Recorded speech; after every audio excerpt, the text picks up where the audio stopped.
بعد أعوذ بالله من الشيطان الرجيم بسم الله الرحمن الرحيم الحمد لله رب العالمين الرحمن الرحيم مالك يوم الدين إياك نعبد وإياك نستعين اهدنا الصراط المستقيم صراط الذين أنعمت عليهم غير المغضوب عليهم ولا الضالين آمين اللهم صل على سيدنا محمد الفاتح لما أغلق والقاتل لما سبق ناصر الحق بالحق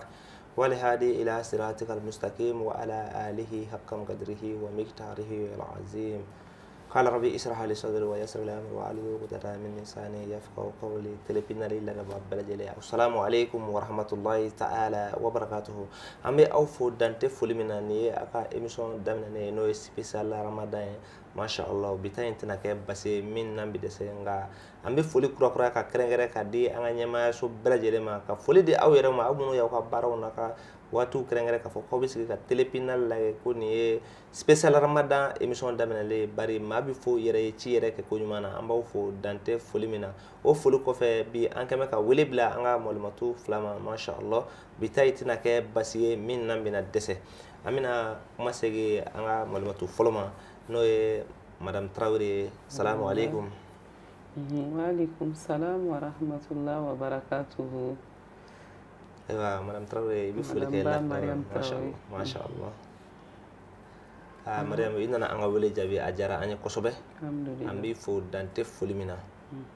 على كاني سرا الجنه فردوسي يا ربي ايوه ان الفولو من بي امبلوكو تنغو الى اودي فسبانتيا مي يربي سونغلو بلي بلي باينا كاسه كا دابرنا فلا فو اني ولا ما شاء الله alhamdulillah rabbil alamin wa salatu wassalam ala rasulillah yani ngadu walanda kono mi fulila si an filɛbaga bɛɛ lajɛlen ma ni waati in na Mali kɔnɔ Mali kɔ kan k'a fɔ bɛɛ lajɛlen salamu alaikum ka bɛɛ lajɛlen bisimila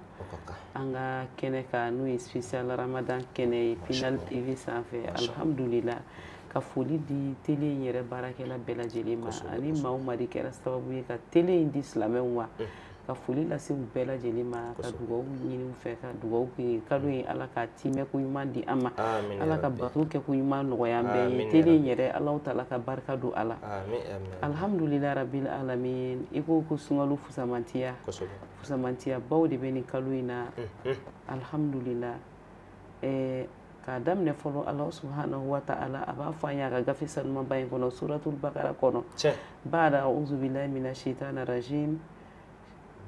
يا أيها الذين آمنوا كتب عليكم الصيام كما كتب على الذين من قبلكم لعلكم تتقون kaum mɔgɔ liman yara sun wajibiyara aw kan i n'a fɔ a wajibiyara mantun tɛmɛnenw ka cogoya min na la'allakum tattaquna a dɔ la aw bɛna sira Ala ɲɛ an mago b'o yɔrɔ in de la parce que fusamantiya belebele min yɛrɛ bɛ sunkalo la fɔlɔ o de ye Ala ɲɛsiranya ye Ala ka kuma b'a jira k'a fɔ ko sunkalo bɛ kɛ sababu ye ka Ala ɲɛsiranya di muminunw ma diɲɛ dun fɛnɛ sigilen bɛ di Ala ɲɛsiranya de kan ni Ala ɲɛsiranya b'a la diɲɛ kɔnɔ kuma o kuma i bɛ taa ye k'a fɔ ko diɲɛ tɛ yen fɛn o fɛn ɲɛna Ala ɲɛsiranya de y'a ɲɛ fɛn o fɛn tiɲɛna Ala ɲɛsiranya baliya de ye a tiɲɛ donc ni Ala ɲɛsiranya bɛ sɔrɔ sunkalo kɔnɔ ka ban an b'a fɔ ko alhamdulillah rabbil alamina o tuma na kalo in nafa belebele min b'a la u la belebeleba fɛn o fɛn bɛ fɔ k'o y'a nafa ye a nafa bɛ la belebeleba ye Ala ɲɛsiranya in de ye an bɛ Ala deli Ala k'an sira ale Alahu subhanahu wa ta'ala ɲɛ o mana tɛmɛ ka bɔ yen sunkalo a fusamantiya la halisa rasul sallallahu alaihi wa sallam a b'a fɔ an ye ko cogo di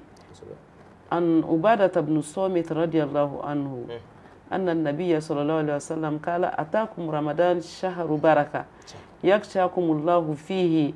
wa yunazzilu rahma wa yahuttu khataya wa yastajibu fihi du'a yanzurullahu ta'ala ila tanafusikum fihi wa yubahi bikum almalaika fa arullaha min anfusikum khairan fa inna ash-shakiyya man haruma fihi rahmatallah Allahu akbar ala kira ko cogo di sallallahu alaihi wa sallam mana mina sunkalo donna ko sahabaw ma aw ka dɔ k'a fɔ kalo barikama de nana aw ma sunkalo nana aw ma kalo barikama don kalo in na Ala subhanahu wa ta'ala a b'aw datugu n'a ka hinɛ ye kalo in na Allahu Taala ka hinɛ de bi jigi ka caya a ka hinɛ jigita ka ca kalo in kɔnɔ ka tɛmɛ kalo bɛɛ lajɛlen kan ko kalo in de la Allahu Taala bi a ka jurumuw yafa ko wa kalo in de la fɛnɛ Allahu Taala bi a ka dugawu jaabi ko a k'aw jija Allahu Taala bi aw ka sɛŋɛ a n'aw ka ɲɔgɔn dan ka taa Ala bato ma ko Allahu Taala b'a a ye kosɛbɛ kalo in na ko wa kalo in na fɛnɛ Allahu subhanahu wa ta'ala a b'a waso mɛlɛkɛw la ni aw ye nin yɔrɔ in diyara ne ye hadisa in kɔnɔ dɛ Ala bɛna anw da don min na tuma min na n'a ko mɛlɛkɛw ma ko inni ja'ilun fil ardi khalifa ko min na fɛn dɔ dilan ka bila dugukolo kɔ ka dugukolo mara o ma mɛlɛkɛw ko cogo di atajalu fiha man yusfiku fiha wa yasfiku dima wa nahnu nusabbihu bihamdika wa nuqaddisu laka al-aya ko Ala i bɛna fɛn de da ka bila dugukolo kɔ kan minnu bɛna kɛ tiɲɛnikɛlaw ye minnu bɛna kɛ jolibɔnnaw ye ka sɔrɔ anw dun anw b'a la ka Ala sanuya an bɛ k'i subahanallahi fɔ an bɛ ka alhamdulilahi fɔ kɛ anw b'a la ka Ala bato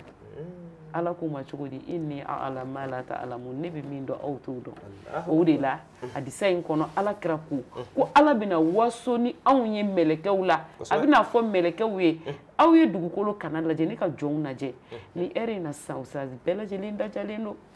daji tɛ mɔgɔ si da kɔnɔ wa Ala bɛ ka waso n'anw ye nin waati suntigɛ waati Ala bɛ waso n'an ye n'an bɔra an ka tarawih seliw la Ala bɛ waso n'an ye an mana wuli an ka dugukilafɛsiw la a bɛ waso n'an ye an mana wuli sukuridon na a bɛ waso n'an ye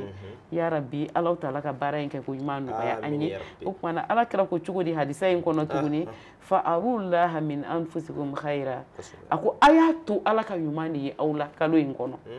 a ye ɲuman de jira Ala la kalo in kɔnɔ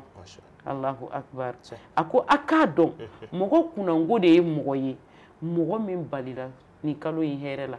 a n'a barika la maa min ma se ka Ala bato maa i kana se ka su k'i mangɛnɛ e ma se ka nafila seli e ma se ka kuranɛ kalan e ma se ka zikuru kɛ e ma taa misiri la e ma sarakati bɔ e ma sinji tugu baara ɲuman si tɛ yen e ye min ta sukalo in kɔnɔ Ala kira ko k'o tigi de tɔgɔ ye ko mɔgɔ kunnango Allahu Taala ka ne ni aw kisi ko wa a tigi yɛrɛ de ye a yɛrɛ kun bali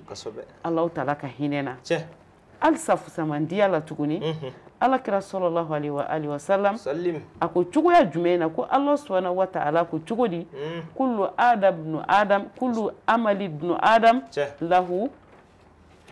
ko adamaden ka baara bɛɛ ye a ta ye ko adamaden ka baara bɛɛ ye a ta ye ko wa a bɛɛ lajɛlen bɛ sara bi ashri amsaliha ila sab'ati mi'ati di'fin illa siyam ko wa adamaden ka baara bɛɛ bi sara baara kelen o kelen n'i y'a kɛ k'a daminɛ 10 na ka taa se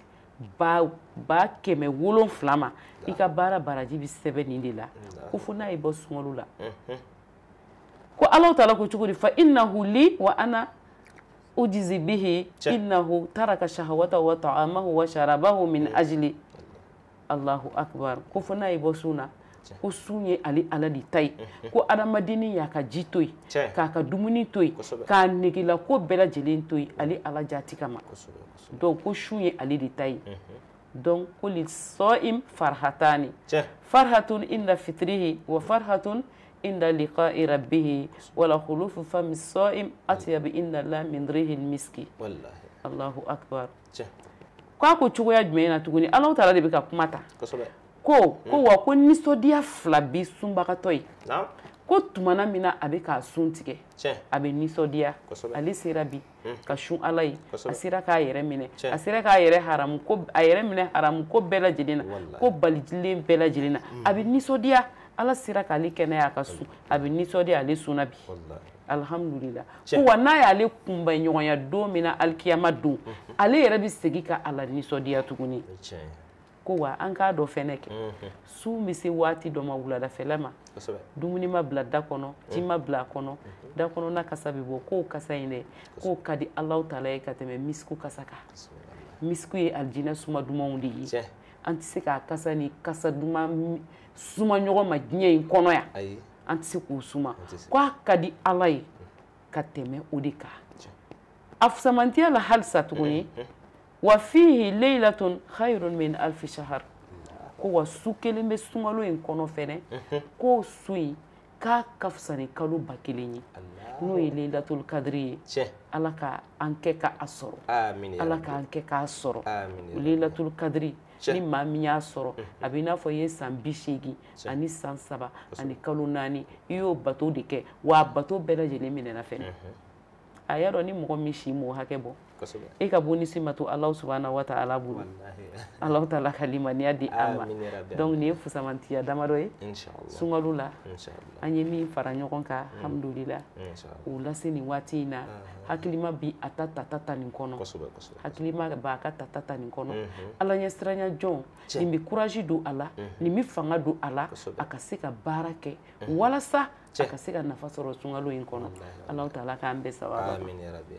Ala ko duwaw minɛ ayiwa dilipina lagɛbaaw halisa ani aw don inshallah hakilila jigi don an bɛna kuma segin Mɔrimatuma Seyida assalamu alaikum wa alaikum assalam wa rahmatullahi ta'ala wa barakatuhu masha Allah ale bɔra ka dakuruɲɛ fila min fɔ sunkalo yɛrɛ fisabantiya kan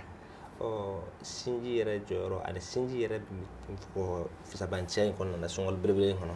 an bɛ fɛ i ka an bilasira o la masha Allah alhamdulillahi rabbil alamin wassalatu wassalamu ala nabiyyi rahma wa rasulus salam wa ala alihi wa ashabihi wa sallim tasliman kaseeran an bɛ Ala tanu ka sɔli ni kisi jidi Mustafa ka sallallahu alaihi wa sallam an lɛgɛbaga bɛɛ lajɛlen k'u bɛɛ lajɛlen fo kisi foli hinɛ foli baraka foli Ala ka ani o ye nin ye an u nɔfɛ diɲɛ na ani lahara kɛrɛnkɛrɛnnenya la nin kaloba in na hinɛ min b'a kɔnɔ yafa min b'a kɔnɔ kan hɔrɔn min b'a kɔnɔ ya rabbi a sɔrɔbagaw Ala ka an far'u kan Jibo i ye kumaba de fɔ sisan nɔ ni o ye sinjitugu ye an b'a fɔ ikhwani fillah ها هي أيام هذه الشهر المبارك تمضي بنا سريعا ونسائم الرحمة والمغفرة والبركة متواصلة في أيامه ولياله وأبواب الخير فيه مشرعة وهي كثيرة ومتنوعة ومن أعظمها مكانة وأجلها قدرا صلة الرحم الله أكبر مبادين سلامه إمين يبيننا إمين كلوبيننا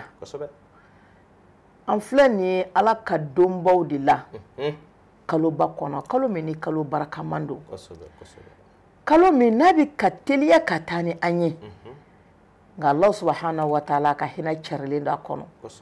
a ka yafa carilen don a kɔnɔ a ka baraka carilen don a kɔnɔ waati ka kɔ tigɛ tile kɔnɔ cogo min na nin hinɛ ni nin yafa ni nin baraka a tɛ ka kɔ tigɛ tile kɔnɔ cogo min na a tɛ ka kɔ tigɛ su fana na o cogoya la wa Allah subhanahu wa ta'ala a ka hɛrɛ bondaw olu carilen don fan bɛɛ lajɛlen an bɛ hɛrɛ sɔrɔ ni sira minnu ye olu carilen don fan bɛɛ lajɛlen fɛ wa a kow ka ca a hɛrɛ sɔrɔ siraw a ka ca wa a nɔnɛyaw fana ka ca nka min jɔyɔrɔ ka bon ka tɛmɛ a bɛɛ lajɛlen kan min kadara ka bon ka tɛmɛ a bɛɛ lajɛlen kan o de ye i fɛn min ɲininkali kɛ n'o ye sinjitugu ye silatul rahim o de la i b'a ye Alakira b'a fɔ an ye sallallahu alaihi wa alihi wa sallam an bɛna ye k'a fɔ jaa sinjitugu min ni an bɛ a kuma na alamatun min alamati kamalil iman ale ye taamansen de ye min bɛ mumini ka muminiya dafalenya fɔ jaa hadamaden tɛ se ka kɛ sinjitugula ye n'i ma kɛ mumini ye abada Alakira ka nin hadisa in b'o yira an na sallallahu alaihi wa sallam a b'a fɔ an ye man kana yu'minu billahi wal yawmil akhir falyasil rahimahu Alakira ko ni mɔgɔ min ye limaniya jɔn ye i dalen b'a la k'a fɔ ko alkiyama bɛ jɔ k'i k'i sinji tugu ja n'i ma limaniya i tɛ se ka sinji tugu wa i ye sinji tugu min ɲininkali kɛ nin sinji tugu in khaslatun min khisali ahlil wara'i wal ihsan nin ye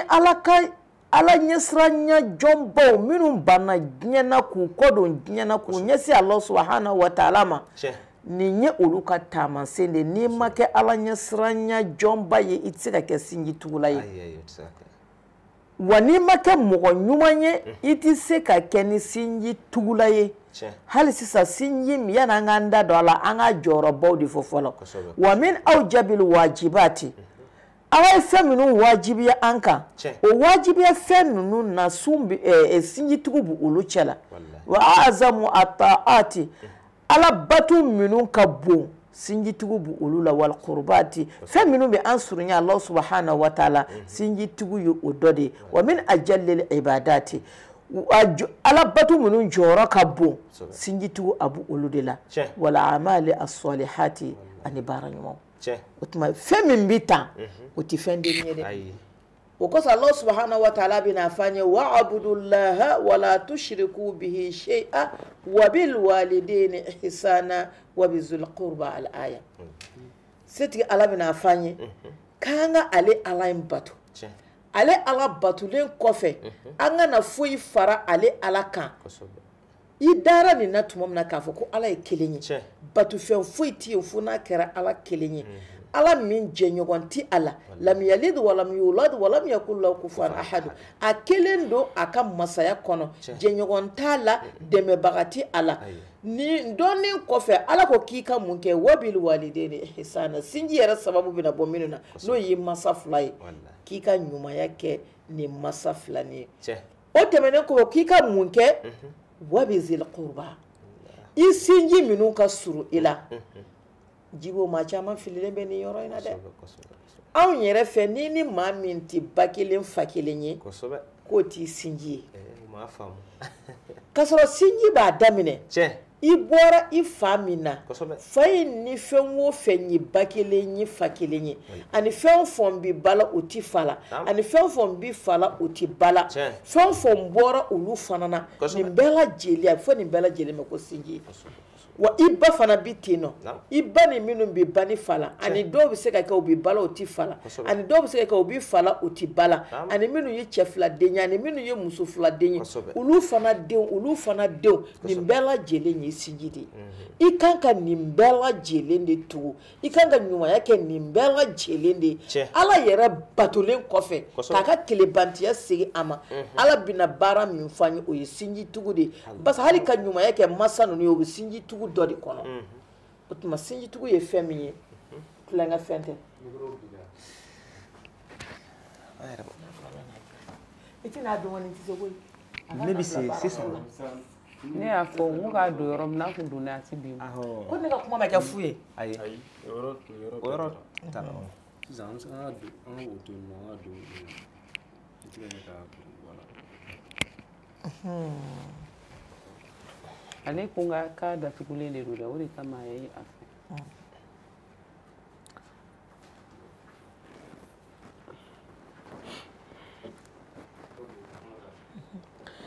wani kama ala kira fana ba fa sallallahu alaihi wa alihi wa sallama silu arhamakum walau bisalam kanga nga sinji tugu hal na kira fuli a jibo na nyanda doni yoro ina wala li doni bi ni yoro na de wallahi ala kira ko kanga nga sinji tugu hal na kira fuli balma joli be nulu ti hali u bakilin fakile unu do bi fala unu do bi bala wallahi tu ka so yoro do ni kunko yu soro kanga se kunko min keneka fu ka nyiningale ke niko karsa rabi kinji menade abi kare jimen kona aka so bi fanjime ala kira ko kika min tu hal na kira fuli na yanda dola ami sungalo ba min kono ami kangarda sinji mawye ambi kangarda balma monye keren ni yala ne binga kangarda ka mbasinsi balma chew kan jibo balma chew uku balma muso sinji tugu hali wati werawla kumate anflane kalo mina no yisungalo kalo ibalma muso fantani mimi luansela ibalma muso fantani mimi bogosola ibalma muso fantani abi sokuru kele ne kono ibalma muso fantani abi buguso de kono ni ka Mercedes ni ka kati tijo akadala ise malo bore nyo bore sukoro bore ka tulu jigin ka faraka ka wor boka di ama wallahi o sara mashiti se ko dando ni Allah subhanahu wa ta'ala doronte anga sinju tu anga tabo balmoy mais o joli be parce que ale fentige ale bi villa bon kono balma musoni ala yo la jarabi ko keni fanta yo furla chia fantama abi molo ya kataka so modi teri swazi ni ne kadinye mi faka keni teri mi fe ninka ken sigi nyogo mo wallahi i balma ala do yo dima ala mi yo dima da wo o mine o ala in kama taa bɔ i balimamuso in y'a ka so kana maloya ni a ye kana ɲugun a la wa hali ni miliyari bɛ balimamuso min bolo a ɲɔgɔn bɛ e fana bolo k'i jɔ a ka so i se ye min ye i k'a d'a ma jibo an balimamuso hali n'i ye miliyari k'an bolo ka miliyari k'an cɛw bolo walahi n'an balimacɛw taara an ka so n'u ka nɛgɛso ye k'u ka dɔrɔmɛ 20 bɔ ka d'a ma o ka d'an ye ka tɛmɛ an cɛw ka miliyari kan an bɛ waso ni o de ye o b'an fari foni wa o b'a kɛ an cɛlakaw fana bɛ an gasi sigi o b'a kɛ an cɛlakaw bɛ an bonya muso fɛn o fɛn i balimacɛw t'i kɔtigɛ i ka so walahi ko bɛ ko la i cɛlakaw bɛ siran k'a k'i la parce que u b'a fɔ de nin balimacɛw t'i kɔtigi yan dɛ n'an ka bɛna ko dɔ kɛ n'u bɛnna n'a ye a ko tɛna na diya u b'a dabila u b'i bonya parce que i balima fantanw bɛ taa bɔ ye u b'i bonya parce que i balima setigiw bɛ taa bɔ ye surtout an filɛ nin ye sunkalo min na an k'an jija an ka sinji tugu ni foli ye an ka sinji tugu ni bɔɲɔgɔnya ye an ka sinji tugu ni sarakati ye an seko damayira la e fantan min fana ni fɛn t'i bolo i sen ta i ka t'i balima fɛ yen i ka taa bɔ a ye an kana bɛɛ siri fɛntigiya la koyi an kana bɛɛ siri fɛntigiya la fantan dɔw fana bɛ yen u fana b'u yɛrɛ bonya parce que fɛn bɛ karisa bolo o tuma ne tɛ taa bɔ a ye ni n taara a tɛna na n jate ale de b'o bila a kunna ka sɔrɔ walahi n'a taara ka di balima in ye a b'a jate a se ye min ye a b'a k'a ye fana mais ale de b'i jɔ a yɛrɛ la sitana b'a kafa k'a yaada a bɛ jɔ a yɛrɛ la a tɛ sɔn ka taa bɔ balima in ye o tuma alakira ko sallallahu alaihi wasallam k'an k'an ka sinjiw tugu ko hali n'a kɛra ni foli de ye e min bɛ se ka t'i sen na taa foli kɛ nɛgɛsotigi i se kɛ mototigi i se kɛ mobilitigi i se kɛ bɛɛ lajɛlen k'i jɔyɔrɔ fa kɛrɛnkɛrɛnnenya la n bɛ segin a kan an filɛ nin ye sunkalo min na ala k'a faamuya cogo ɲuman d'an ma ala k'o dugawu minɛ a barika o dakuruɲɛ fila in na an bɛ tila ka kuma segin Seyida Mariyamu ma ayiwa an ye ɲininkali min kɛ halisa o nɔfɛ tugu don sunkalo yɛrɛ muso ni o bɛ se ka jɔyɔrɔ jumɛn sɔrɔ sunkalo yɛrɛ la ani muso yɛrɛ ka jɔyɔrɔ kan ka kɛ jumɛn ye denbaya yɛrɛ kɔnɔ sunkalo in na masha Allah. Alhamdulillah rabbil alamin wa salatu wa salam ala rasulillah. An b'a fɔ an balimamusow ye ukti al-mu'mina inna allaha hayya'aki lisiyami fakam minan nas samu ma'ana ramadan al-ghabir wa humul yawma bayna atbaqi sara fashkurillaha ukti al-habiba ala hazihi an-ni'ma wa la tukabiliha bil ma'asi wa sayyi'ati fatulak. Ama fɔ an balimamusow ye ngo u ka ala tanu ka barikada ka fɔ ala ye k'a ni ce ala subhanahu wa ta'ala min ye ɲinan sunkalo a y'a yeli latigɛ olu ma ka tila k'a suni latigɛ u ma ka sɔrɔ an ni mɔgɔ caman y'a kɛ salon olu bɛ dugukolo jukɔrɔ ni waati in na olu bɛ an ka ala tanu k'a barikada sunkalo kunbɛla fɔlɔ ti dɔwɛrɛ ye ka ala subhanahu wa ta'ala k'a barikada k'a wale ɲuman dɔn k'a fɔ a ye k'a ni ce a y'a kɛ e ɲɛna ka tila k'an cɛsiri ala bato la bato min ɲinina an fɛ k'an sen bɔ jugumankɛ la an balila o min na waati bɛɛ lajɛlen na ka sɔrɔ hali sunkalo tɛ an balimamusow alhamdulillah rabbil alamina u jɔyɔrɔ ka bon sunkalo kɔnɔ kosɛbɛ kosɛbɛ muso de ye du ye o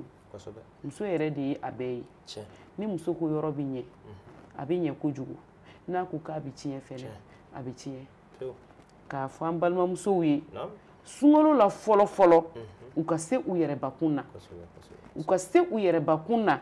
sunkalo la taabolo dɔw bɛ anw musow bolo an ka sira ala subhanahu wa ta'ala ɲɛ walasa sunkalo in ka ɲɛ a bolo an ka tubi ka segin ala ma fɔlɔ an k'an sen bɔ nkalon na an k'an sen bɔ yɛbalifɔ la an k'an dabɔ mɔgɔ kɔrɔfɔ la an k'an nɛnkun sanuya ka bɔ mɔgɔ kɔrɔfɔ ma an k'an sen bɔ namimaya la n'o ye mɔgɔ bilala ɲɔgɔn na ye an k'an sen bɔ kuma lankolon fɔ la an k'an sen bɔ mɔgɔ tɔɲɔ na an k'an sen bɔ farilankolon bɔ la an ka sutura ta Alahu ta'ala ka limaniya di an ma an k'an sen bɔ fɛnɛ filimu kuntalankolon filɛw la filimu kuntalankolon filɛw a dɔw mana su kabini dugu jɛra n'u y'u sigi tele kɔrɔ f'u ka baara kɛ kuma a dɔw yɛrɛ ti baara kɛ Alahu ta'ala ka limaniya di an ma an k'an sen bɔ dɔnkililankolon lamɛnw fɛnɛ na ala ka kuranɛ bɛ yen nin teleso n'a ɲɔgɔnnaw bɛ yen e ka sunkalo bɛ tiɲɛ cogo jumɛn na ne ta bɛ tiɲɛ cogo jumɛn na Alahu Taala ka limaniya di an ma an ka segin ka ŋaniya ta ŋaniya min ye ŋaniya tiɲɛma ye an ni Alahu Subahanahu wa Taala cɛ ka an ni da sunkalo baara kan sunkalo baara bɛ tila musow bolo ka taa sigiyɔrɔma 2 de ye alabato ani an ka sokɔnɔ baara usazi musow de y'u diya sa ni muso min sera a kɛcogo la ni muso min y'a faamu ni muso min y'a dɔn k'a fɔ ko sunkalo in mana foyi kama fo anw musow anw ka teli ka bɔ Ala kɔ cogo min dɛ Ala fɛnɛ ye anw place de bonya sunkalo kɔnɔ anw ka teli Ala kota fɛ cogo min Ala y'anw place de bonya sunkalo kɔnɔ usazi anw silamɛ musow anw de bɛ wuli bɛɛ ɲɛ sunkalo fɛ ka suguri labɛn Allahu akbar anw de bɛ da bɛɛ kɔfɛ anw de bɛ tile an sen ka muso dɔ bɛ yen n'a wulila ka sunkalo suguri labɛn denmisɛnninw bɛ yen olu tɛ sun mɔgɔkɔrɔbaw tɛ sun a bɛ tila suguri ko la a bɛ daraka labɛn a bɛ tila o la a bɛ taa sugu la a bɛ taa nasa ka na n'a nana ka bɔ nasa na a bɛ na n'aw warakali daminɛ n'a tila o la a bɛ tilafana tobi daminɛ a bɛ tila o la a bɛ suguri dilan daminɛ a bɛ suntigɛ dilan daminɛ a bɛ taa tila o la fo wuladanin fɛ a bɛ sun tigɛ tuma dɔ safo bɛ seli dɔrɔn a bɛ suguri na tobi ni suguri dumuni tobi daminɛ tan jumɛn bɛ nin muso in bolo Alahu Taala ka limaniya di an ma mais ni silamɛ muso n'i y'a faamu k'a dɔn k'a fɔ fayida fɛn o fɛn bɛ nin kelen kelen na e b'a bɛɛ lajɛlen sɔrɔ Alakira ko sallallahu alaihi wasallam tasaharu fa inna suhuri baraka a ko a ye suguri dun ko barika de bɛ suguri la a ko n'aw wulila suguri dun na mɛlɛkɛw de bɛ dugawu kɛ aw ye Alahu Taala bɛ seli aw kan mɛlɛkɛw bɛ seli aw kan o ye dugawu de ye n'o ye suguri dunbagaw ye mɔgɔ min b'a dilan ka d'u ma dun o ta tɛ fɔ ka ban o ta bɛ fɔ ka ban o ta bɛ fɔ ka ban o ta tɛ fɔ ka ban suntigɛ dun man fatara sa'iman falahu mislu ajlihi ko ajlihi ko ni maa min ye sunbagatɔ kelen sun tigɛ ko a tigi ka sun baraji ɲɔgɔnna b'i ye ka sɔrɔ foyi ma bɔ sunbagatɔ in ka baraji la wa hali n'a y'a sɔrɔ ale ka sun ma minɛ e ka baraji dafalen bɛ sɛbɛn ka di i ma ni maa min ye mɔgɔ kelen sun tigɛ muso min b'a la ka sun tigɛ dilan du kelen n'a mumɛ bɛɛ ye dun baraji joli b'ale ni mɔgɔ ye 10 ye sunbagatɔ ye 10 ye du kɔnɔ fɛn o fɛn bɛ suntigɛ ɲuman sɔrɔ k'a dun k'u b'a fɔ ko alhamdulilahi rabbil alamina ko bi suntigɛ diyara hali n'u m'a f'u da la u kɔni sun tigɛra e b'o bɛɛ lajɛlen ka baraji sɔrɔ o bɛɛ ka sun baraji ɲɔgɔnna i b'a sɔrɔ hali n'olu ta ma ɲɛ e bɛ baraji dafalen sɔrɔ i y'a dɔn silamɛ musow b'u diya dɛ musow b'u diya kojugu n'an sera a kɛcogoya la nka usazi tuma dɔw b'a bɛɛ tiɲɛ Ala y'a dilan ka d'an ma k'a ɲɛ ka di an ma an yɛrɛ de bɛ n'a bɛɛ tiɲɛ suguri in bɛ tobi ni dusumangoya ye a bɛ sigi ni daburu sama ye a bɛ sigi ni funufunu ye mɔgɔw yɛrɛ kunun cogo fɔlɔ subhanallah Alahu Taala ka limaniya di an ma o suntigɛ dɔw mana dilan sunbagatɔ dɔ da kan'a fɔ dɛ ko sukaro cayara bi jinimeri la dɛ n tɛ sini a tɛ sukaro k'a la walima dɔ kana fɔ ko i ko kɔgɔ ma bin n'a bɔ dɛ sini a bɛ kɔgɔ k'a la diɲɛ na mɔgɔ si tɛ se k'a dun walima dɔ kana fɔ ko ko bi kɔgɔ cayara dɛ sini kɔgɔ yɛrɛ tɛ tɛmɛ a sira fɛ e ye mun mɔgɔ ye kabi yan e k'i yɛrɛ qualifier dɔrɔn i kɔnɔ de ka jugu lamɛnbagaw ka hakɛ to Alahu Taala ka limaniya di an ma wa i ye nin fɛn o fɛn min kɛ ko mɔgɔ dɔ tɔɲɔna ko sunbagatɔw tɔɲɔna u ma se k'a dumuni kɛ Ala ni e ka tobi ko juguya fɛ n'i y'a kɛ k'a ɲɛ i bɛ baraji min sɔrɔ wa n'i y'a kɛ k'a tiɲɛ fɛnɛ o jurumu kelen de fɛnɛ b'i kan na maa fɛn o fɛn dusu kasira k'a ma se ka dumuni kɛ suntigɛ ɲuman sɔrɔ k'a dun i b'a bɛɛ jurumu cɛ Alahu Taala k'an kisi dɛ sunkalo dabɔra k'e ka kisi n'i ka baara ye ka don alijinɛ kɔnɔ tan t'e bolo ka kuranɛ kalanba kɛ tan t'i bolo ka nafilaba seli tan t'i bolo ka zikuruba kɛ baara min ni e yɛrɛ bɛ tile o la n'i t'i ɲini ka si a la i taar'o kɛ fɛnɛ kɛ k'o tiɲɛ e baraji sɔrɔ yɔrɔ bɛ min sisan a bɛ min Alahu Taala ka limaniya di an ma walima na Ala ye nin mɔgɔ musonin dɔ ci ka hali tulonkɛ bila a la wulada ni seli la ilaha illallah ni nɛni wulila k'a jɔ walima kansinamuso dɔ sen mana talo a ka minɛn dɔ la kɛlɛ bɛ wuli k'a jɔ kɔrɔmatigɛli bɛ tile ka kɛ du kɔnɔ baara bɛ ka kɛ nɛni bɛ ka kɛ kɔrɔmatigɛli bɛ ka kɛ adamadenw ma lafiya Allahu akbar ko baramaw bɛɛ finɛni Alahu taala ka limaniya di an ma o tuma na k'a fɔ n balimamusow ye sunkalo in wallahi a nana anw de kama a nana musow ka alijinɛ sɔrɔ de kama a ye alijinɛ sɔrɔ teliya la baara min n'aw delilen b'o la san kɔnɔ n'o ye cɛlasigi baara in ye dɛ sunkalo in ko a ye na musow a ka cɛlasigi baara in a bɛ baraji sɔrɔ la ka kɔrɔ dɛ nka sunkalo in na baara in bɛna aw kan hɔrɔnya k'a bɔ jahanɛmɛ kɔnɔ pewu a bɛna baraji min sɔrɔ a la san kɔnɔ a ka baara si tɛ yen min bɛ se k'a baraji di aw ma yɔrɔ muso jɔyɔrɔ ka bon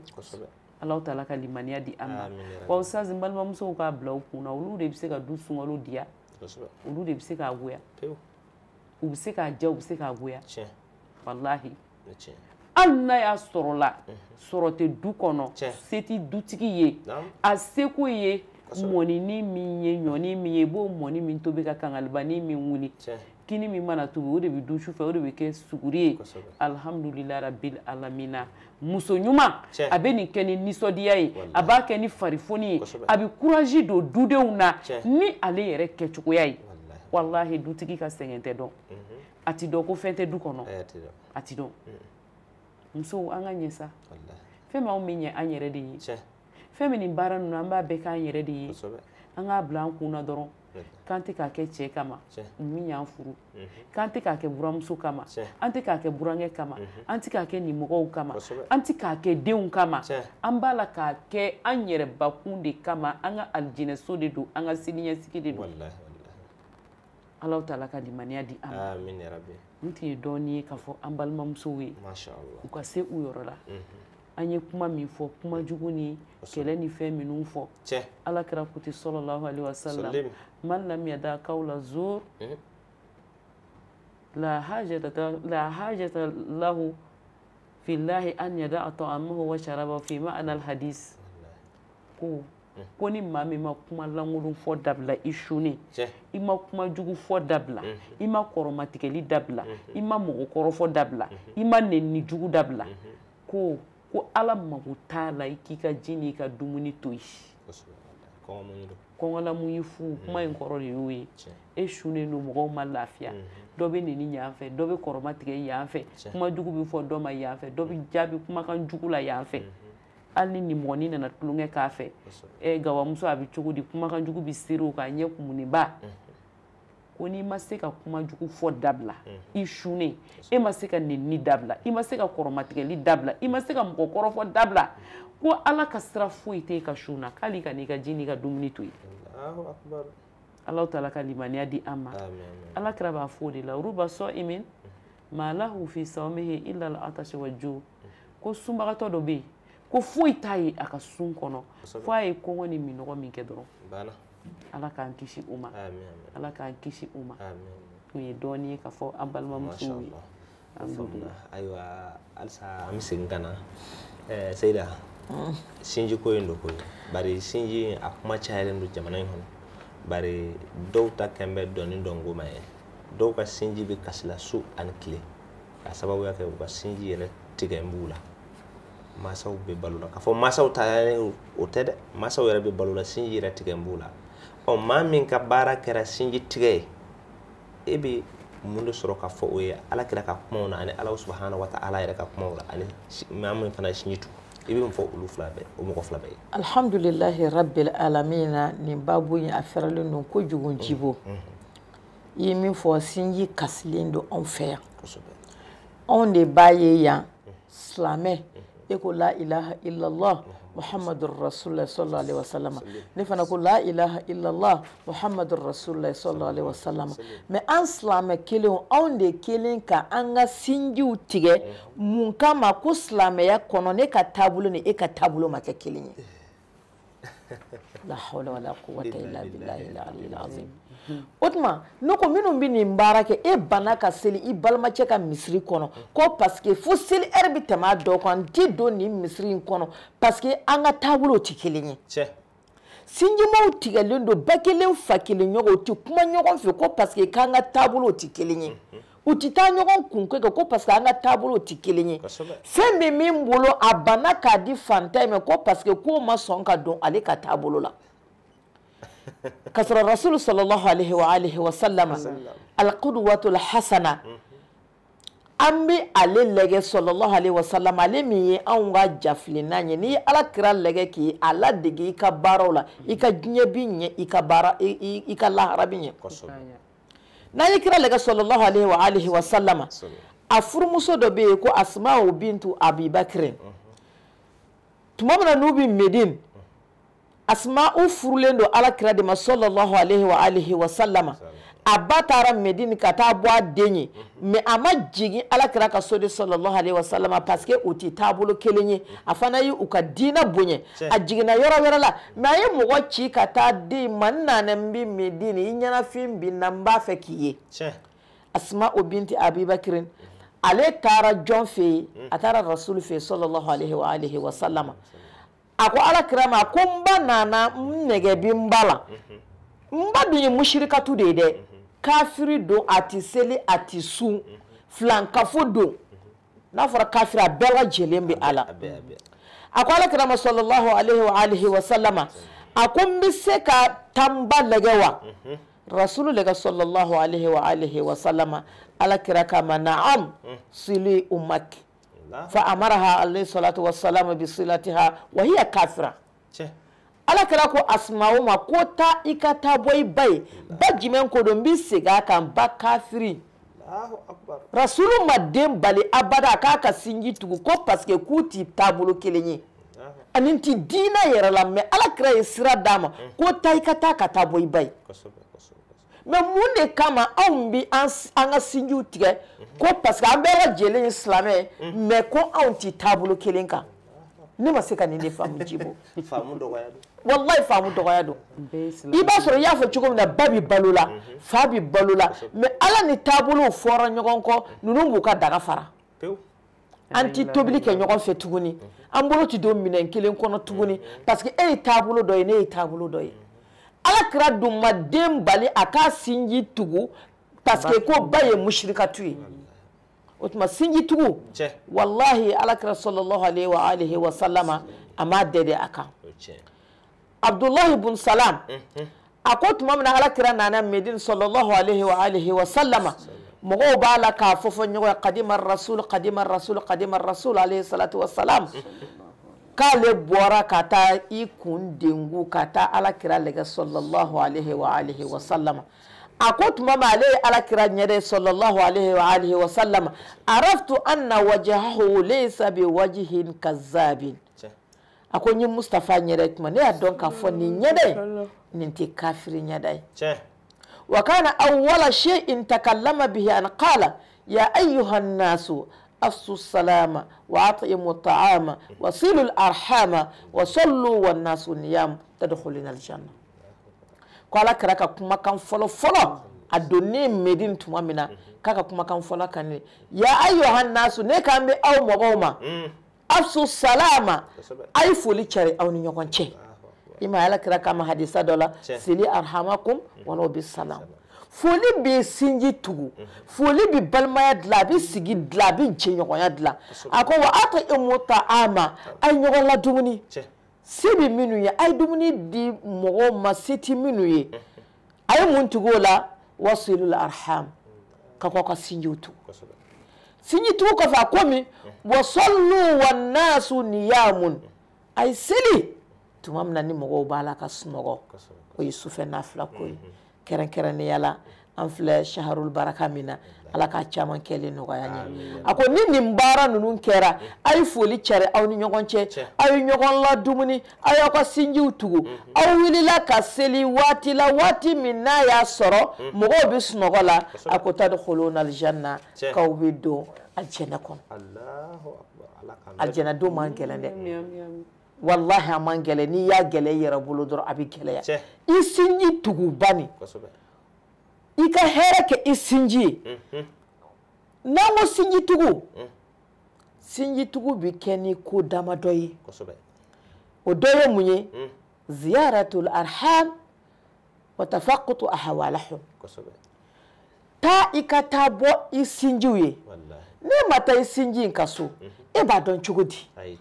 ifa korba ifa manama ni mata la ka kena manke ne ba don chugodi itana muso ifa manama ne mata iba da ka kena wal ma manke wa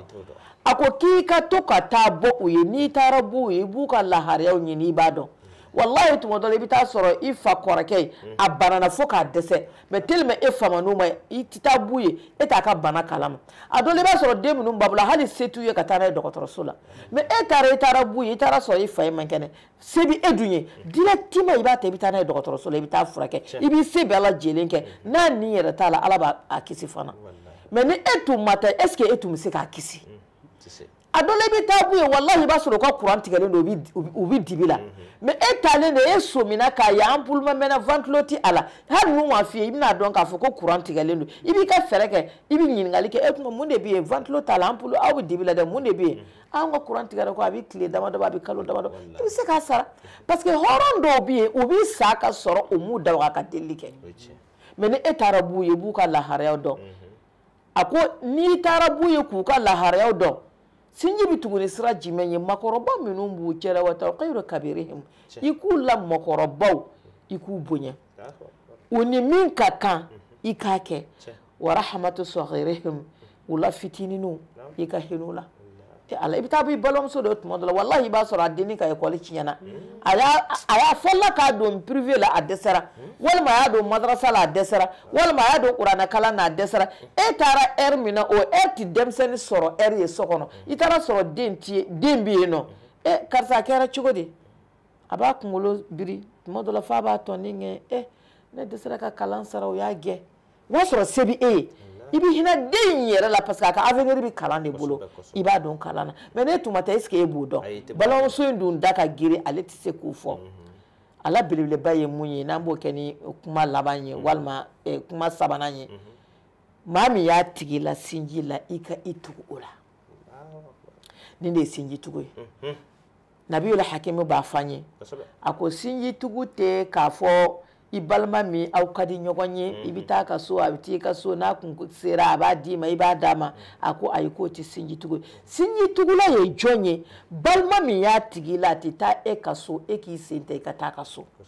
balma na tumba bula ya banka dima ala na dese wa tilkal ayyamu nudawilu habaina nasi don yi ala ta ba yelma mo goni nyogonche atumba bulu kunu ale ya banka di mebi ala yi ale dese ala yi eso e ka so atiti kunkola ekata kunkola otuma ninye sinji tugu doy ami kuma nyongiri yam fala insha Allah kuma to bi ko fa insha Allah alaka anyaka dama amin ya rabb ko nyuma alaka dama alaka ka jigma fay alawla dine famu min kalam min dine doni ni dine nya tagamin kama alaka koye alako ka ala yere bonya kama kira kanu koso sungalo bayin la horoma kama solli ala rasul wa sayda ambe kuma segi ma ika folike ikan bawni labe bawla ani ka kuma kunja kuma inshallah alhamdulillah rabbil alamin wa salatu wassalam ala rasulillah kuma kunja kuma membulu ka fombal mamsuwe anga hakilitu demsenu fene na sungalo ina suma do sa awu sungalo nigi bo demsenu na demseni fitini minute se ka shum unte dumuni soro ka dum na fara ko sungalo bi ka si doron ubitoro demsenu anga sungalo jawi anga sungalo kanu dula ani mo koroba minum bamulu nuti shun anga hakilitu nununa ankerefe anna kera feni fitini anga dla ka du uma mo koroba desele ani demseni fitinu o kofe fene anga deun diki suna an wula moni aye uka wuli ni aye sahaba muso tumba ke chugoya mina olu tume munke suguri dunguma ubi demsenu la ubi suguru du fe ubi bonu ye kata misiri la ubi tani klunge fe unyu bulu ba di demsenu numa ni demsenu ngo tuma mina ko dumuni ko ko ngabinu mina ko bina kashi ubi klunge fe unduma bula klunge unubi kle nyogon fe fo suntike kuma anga demsenu nege an fe ya no ni mim sika ta suguri dunguma na kasi 10h ma on nege abi deli ala dobe abse ka se midima dobe abse ka se seli fanama dobe abse ka se lagan sarama ni min sera lagan sarama ka ba onne kan sa o ka fitrise demsenu mi digita na yu ye ku toy mo koroba seli bali ama digi ka ba demseni ma mo koroba shumbali ka b'a denmisɛnnin ma a ma digi a la donc an k'an denw lamɔ an ka diinɛ kan an k'u wuli ni a ye n'an ye n'u ye suguri dun hali n'an yɛrɛ b'a dɔn k'u ye su in tigɛ an k'u ja don u yɛrɛ la su tigɛ kuma an k'u wele ka gɛrɛ k'u la nisɔndiya k'a yira u la k'u sunna a b'u fari foni n'a ye a bɛ courage d'u ma o la sa an bɛ kuma jɔ nin yɔrɔ in na komi waati ko don ka foli lase an filɛli jamakulu bɛɛ lajɛlen ma nin waati in na kɛrɛnkɛrɛnnenya na ka foli lase téléso in ma n'o ye Pinal TV ye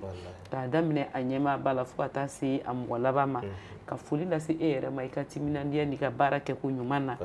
ka dugawu kɛ ya rabi ya Alahu sunkalo in Ala ka baara kɛli nɔgɔya an ye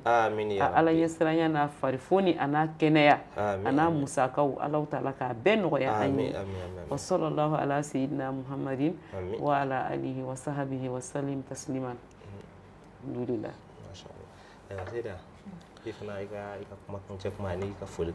alhamdulillahi rabbil alamin jibo ni bi nga kuma datuguni mu ye mba fo lamɛbaga bɛɛ lajɛlen ye an ka sinji tugun